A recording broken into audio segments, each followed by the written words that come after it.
नमस्कार दोस्तों।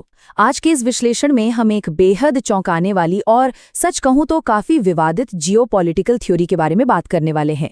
ये थ्योरी हाल ही में एक टॉप रूसी अधिकारी ने पेश की है और यकीन मानिए ये अंतर्राष्ट्रीय संबंधों और दुनिया की राजनीति को देखने का हमारा पूरा नजरिया ही बदल सकती है।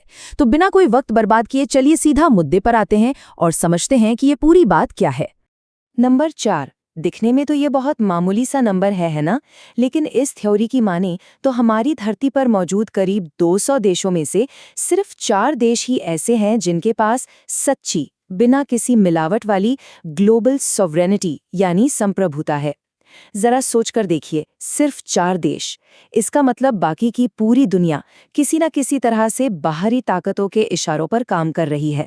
ये अपने आप में एक बहुत बड़ा और हैरान कर देने वाला दावा है। तो चलिए सबसे पहले इसकी गहराई में चलते हैं। आखिर इस खास फ्रेमवर्क में सॉवरेनिटी या संप्रभुता का असल मतलब है क्या? आसान शब्दों में कहें तो सच्ची संप्रभुता का मतलब है किसी देश की अपने ही फैसले खुद लेने की पूरी आज़ादी। यानी उस देश की विदेश और रक्षा नीतियां किसी भी विदेशी ताकत या विदेशी पैसे के दबाव से पूरी तरह मुक्त होनी चाहिए। देश के नियम उस देश की अपनी राजधानी में तय होने चाहिए, किसी और देश के कंट्रोल रूम में नहीं।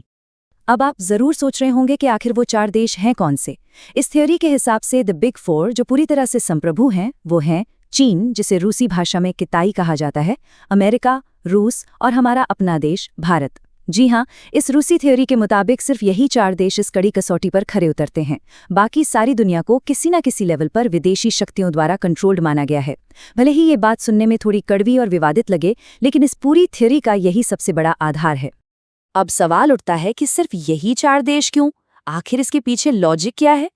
तो देखिए, इस थ्योरी के मुताबिक किसी भी देश को सही मायनों में सॉवरेन कहलाने के लिए 3 बहुत ही सख्त पिलर्स या स्तंभों से होकर गुजरना पड़ता है।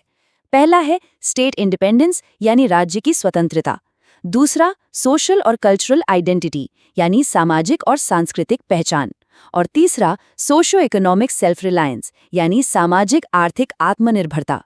चलिए एक एक करके इन्हें डिकोड करते हैं। तो बात करते हैं पहले पिलर की, राज्य की स्वतंत्रता। असल में सरकार की कमान किसके हाथों में है? ये एक बहुत ही बेसिक लेकिन जरूरी सवाल है। क्या किसी देश की सरकार का अपने ही वजूद और अपने फैसलों पर पूरा कंट्रोल है, या फिर पर्दे के पीछे से डोर कोई और खींच रहा है? एक तरफ हैं वो देश जिनकी लीडरशिप पूरी तरह से आज़ाद है, वहीं दूसरी तरफ ये थ्योरी कुछ ऐसे देशों का उदाहरण देती है जो कॉम्प्रोमाइज्ड हैं, जैसे वेनेजुएला, जहां कहा जाता है कि लीडरशिप पर बाहरी ताकतों का भारी प्रभाव है। या फिर पाकिस्तान का उदाहरण ले लीजिए, जहां अक्सर पूर्ण आंतरिक नियंत्रण की कमी देखी जाती है। थ्योरी एकदम साफ कहती है, अगर आपके तार कहीं बाहर से जुड़े हैं तो आप संप्रभु नहीं हैं। अब आते हैं दूसरे पिलर पर, सामाजिक और सांस्कृतिक पहचान, आपके अपने राष्ट्रीय मूल्यों की ताकत। देखिए, बात सिर्फ जमीन या बॉर्डर्स की नहीं है, बात कल्चर की भी है, और ये पहलू वाकई बहुत दिलचस्प है। क्या किसी देश की अपनी कोई अलग पहचान है, या वो विदेशी प्रभाव तले दब चुका है? आप भारत और यूरोपीय संघ का ही उदाहरण ले लीजिए। भारत ना सिर्फ अपना संगीत, अपना सिनेमा और अपना बेहतरीन खाना संजोकर रखता है, बल्कि उसे पूरी दुनिया में एक्सपोर्ट भी करता है। ये एक मजबूत और आज़ाद पहचान की निशानी है।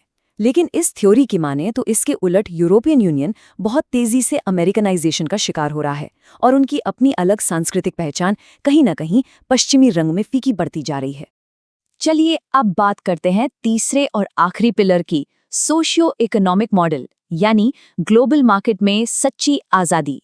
ये पिलर टेस्ट करता है कि क्या कोई देश किसी विदेशी सुपर पावर की मदद के बिना सर्वाइव कर सकता है, और ये उदाहरण इसे बहुत ही शानदार ढंग से समझाता है। भारत के पास इतनी बड़ी आबादी है कि उसकी आंतरिक खपत ही उसकी अर्थव्यवस्था को बचाए रखती है। अगर कल को ग्लोबल मार्केट में एक्सपोर्ट गिर भी जाए तो भी इकॉनमी मजबूत खड़ी रहेगी। वहीं इसकी तुलना अगर आप कनाडा या मेक्सिको से करें तो वो अपनी अर्थव्यवस्था के लिए अमेरिका पर बहुत ज्यादा निर्भर हैं।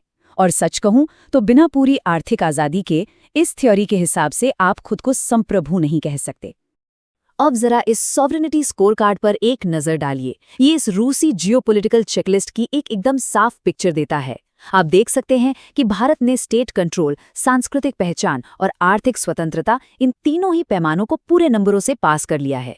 यूरोपियन यूनियन स्टेट कंट्रोल में तो पास है, लेकिन कल्चरल और इकोनॉमिक इंडिपेंडेंस में फेल माना गया है। और वेनेजुएला, वो तो इस सख्त टेस्ट में तीनों ही जगह फेल हो गया है। सच में इन मुश्किल कॉन्सेप्ट्स को आसानी से समझने का ये एक बहुत ही सीधा और सटीक तरीका है। इसके बाद एक बड़ा सवाल आता है, संप्रभुत्व बनाम आराम। यूरोप ने आखिर क्या समझौता किया? इतिहास में यूरोप के देशों ने जो रास्ते चुने वो इस चर्चा का एक बहुत ही अहम हिस्सा हैं। इस सोर्स का मानना है कि यूरोपीय देशों ने जानबूझकर अपनी पूर्ण संप्रभुता का सौदा कर लिया, और वो भी सिर्फ अपने घर के आराम और एक शानदार लाइफस्टाइल के लिए। उन्होंने अपनी सुरक्षा का पूरा ठेका अमेरिका को दे दिया, और जो पैसा बचा उससे शानदार वेलफेयर स्कीम्स, फ्री यूनिवर्सिटीज और वर्ल्ड क्लास इंफ्रास्ट्रक्चर खड़ा किया। दशकों तक तो ये जिंदगी बड़ी सुहानी लगी, लेकिन नतीजा क्या हुआ? आज उनकी अपनी डिफेंस बहुत कमजोर है और युद्ध के लिए वो बिल्कुल तैयार नहीं है। ये एक बहुत बड़ा और रिस्की ट्रेड ऑफ था। तो ऐसे में रूस का दांव क्या है? रूस आज दुनिया के बाकी देशों को अपनी संप्रभुता वापस पाने के लिए कुछ तकनीकी सॉल्यूशंस ऑफर कर रहा है, जैसे कि नेशनल डिजिटल स्पेस बनाना, अपनी स्वतंत्र सांस्कृतिक पहचान को बढ़ावा देना और सबसे जरूरी, डेटा को अपने ही देश में लोकलाइज करना, ताकि उनका टेक इंफ्रास्ट्रक्चर पश्चिमी देशों के कंट्रोल से पूरी तरह आज़ाद हो सके। सीधे शब्दों में कहें तो रूस का मैसेज साफ है, अगर किसी देश को सच में विदेशी कंट्रोल से आज़ादी चाहिए तो उसे अपनी डिजिटल और टेक्नोलॉजिकल सरहदें खुद मजबूत करनी होंगी। और अब आते हैं संघर्ष की अनिवार्यता पर, सच्ची स्वतंत्रता का एक बहुत ही स्याह और डार्क पहलू। तो यहाँ सबसे क्रूशल पॉइंट ये है, सोचिए क्या होता है जब पूरी तरह से आज़ाद और बेहद शक्तिशाली देश एक दूसरे के आमने सामने खड़े हो जाते हैं।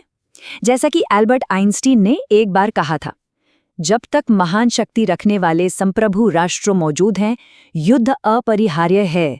ये लाइन अपने आप में बहुत गहरी है। जब ताकतवर देश किसी और के आगे झुकने या कंट्रोल होने से साफ इनकार कर देते हैं, तो उनके बीच टकराव होना बिल्कुल तय है। ये पावर का एक ऐसा प्राकृतिक नियम है जिस पर यह थ्योरी बहुत जोर देती है। और इसी वजह से इस थ्योरी का सबसे डरावना और गंभीर निष्कर्ष ये निकलता है कि क्योंकि संप्रभु देशों के बीच टकराव टाला नहीं जा सकता, इसलिए इसका एक ही समाधान है कि युद्ध और संघर्षों को उनके शुरुआती दौर में ही खत्म कर दिया जाए। जैसा कि हम फिलहाल रूस यूक्रेन युद्ध में देख रहे हैं, जब कोई संघर्ष लंबा खिंचता है तो इंसानी जानों की कीमत बहुत भारी चुकानी पड़ती है। इसलिए तबाही से बचने के लिए ये बहुत ज़रूरी है कि इस अनिवार्य घर्षण को जल्द से जल्द सुलझा लिया जाए। तो दोस्तों, अब हम इस चर्चा के बिल्कुल आखिर में आ गए हैं और मैं आपको एक बहुत ही अहम सवाल के साथ छोड़ना चाहता हूँ। राज्य की आज़ादी, अपनी एक अलग सांस्कृतिक पहचान और पूरी आर्थिक आत्मनिर्भरता, इन तीन बेहद सख्त पिलर्स को ध्यान में रखते हुए क्या आपको लगता है कि इस दुनिया में कोई ऐसा पांचवां देश भी मौजूद है जो सच में संप्रभु होने का दावा कर सकता है? इस बारे में ज़रूर सोचिएगा। ये एक ऐसा सवाल है जो वाकई विश्व राजनीति को देखने का आपका नज़रिया बदल सकता है। आज हमारे साथ जुड़ने के लिए बहुत बहुत धन्यवाद।